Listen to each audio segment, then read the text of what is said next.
चलते dating app पर मिलते हैं। उसी बीच उनकी बॉन्डिंग बहुत अच्छी बन जाती है और दोनों एक दूसरे से प्यार करने लगते हैं। बस लॉकडाउन खत्म होते ही चट मंडी पट शादी। उससे पहले घर में बात तो कर लो।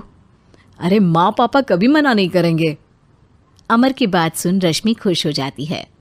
ऐसे ही दिन बीतते हैं और देखते ही देखते लॉकडाउन खुल जाता है, जिसके अगले ही दिन अमर अपने परिवार के साथ रिश्ता लेकर रश्मि के घर पहुंच जाता है।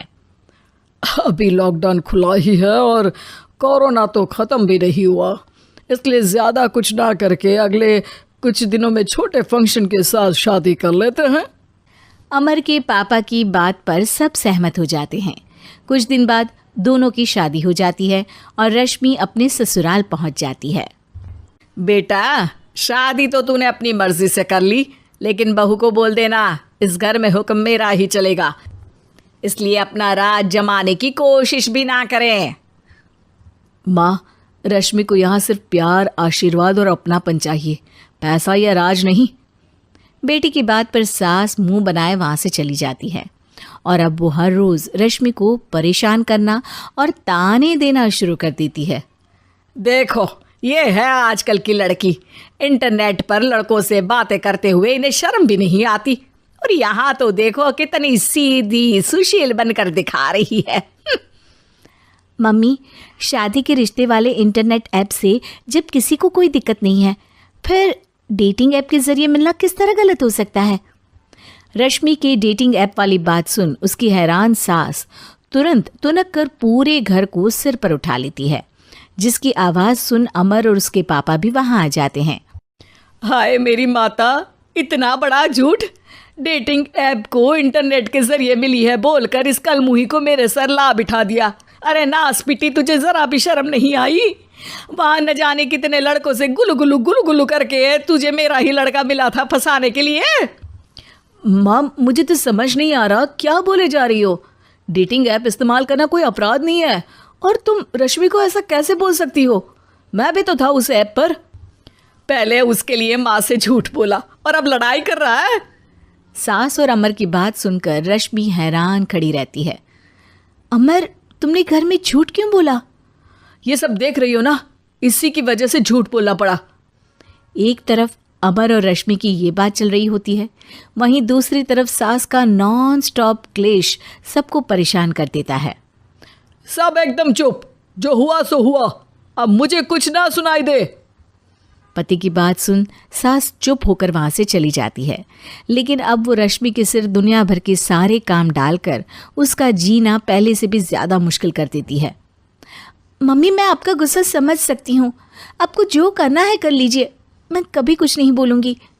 उम्मीद है किसी दिन तो आपका गुस्सा शांत होगा और नफ़रत प्यार में बदलेगी। रश्मि की अच्छाई को उसका नाटक समझकर सास गुस्से के 7वें आसमान पर चढ़ जाती है और उसी शाम रश्मि को नीचा दिखाने के लिए अपनी सहेलियों को घर बुलाकर उसकी बुराइयां करने लगती है। अरे कौशल्या, क्या बताऊं, आजकल के बच्चे ना बहुत एडवांस हो गए हैं। पहले रिश्ते घर परिवार वाले सब देख परख के कराते थे, और अब ये लोग खुद न जाने कहाँ कहाँ मिलकर खुद ही सब कुछ पक्का करके हमें बता देते हैं। लड़की का कैसा दिन धर्म, कैसा ईमान, कैसा चरित्र कुछ नहीं पता, बस प्यार किया और घर लाकर बिठा देते हैं। अरे ऐसा क्यों बोलती हो? आजकल बच्चे अपने आप में बहुत समझदार हो गए हैं, और फिर पूरी ज़िंदगी तो उन दोनों को ही साथ निभानी है। अपनी पसंद से शादी कर भी ले तो क्या दिक्कत, तू ही देख ले, पहले इतना अच्छा बेटा और अब सोने पर सुहागे जैसी सर्वगुण संपन्न बहू।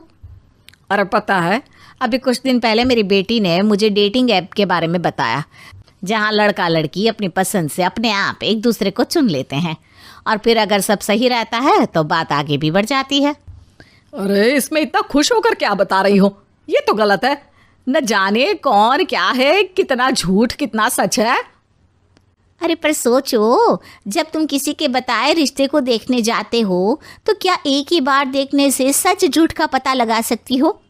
ज़रूरी नहीं कि बच्चों का लिया फैसला हमेशा गलत हो।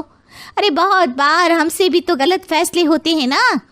अच्छे बुरे लोग तो हर जगह मिल सकते हैं, फिर इसमें सिर्फ बच्चे ही गलत कैसे? सहेलियों की बात सुन सास सोच में पड़ जाती है और इसी तरह कुछ दिन बीत जाते हैं जिसमें ना तो वो रश्मि को परेशान करती है और ना ही कोई ताना सुनाती है, जिसे देख रश्मि परेशान हो जाती है। मम्मी, आपकी तबीयत तो ठीक है ना? कुछ दिनों से देख रही हूँ आप मुझे कुछ बोलती ही नहीं। तो मेरा परेशान करना ज्यादा अच्छा लगता है क्या? नहीं, आपकी शांति उससे ज्यादा परेशान कर रही है। शांति इसलिए है क्योंकि मुझे एहसास हो गया है कि गलत तुम लोग नहीं, मेरी सोच है। प्यार तो एक सुंदर एहसास और शादी खूबसूरत साथ है। अगर ये साथ सच्चा है तो कहीं पर भी किसी भी तरह जुड़ा हो उससे कोई फर्क नहीं पड़ता। आप कौन है? इतनी अच्छी बातें मेरी पत्नी तो नहीं बोल सकती। क्या आप भी?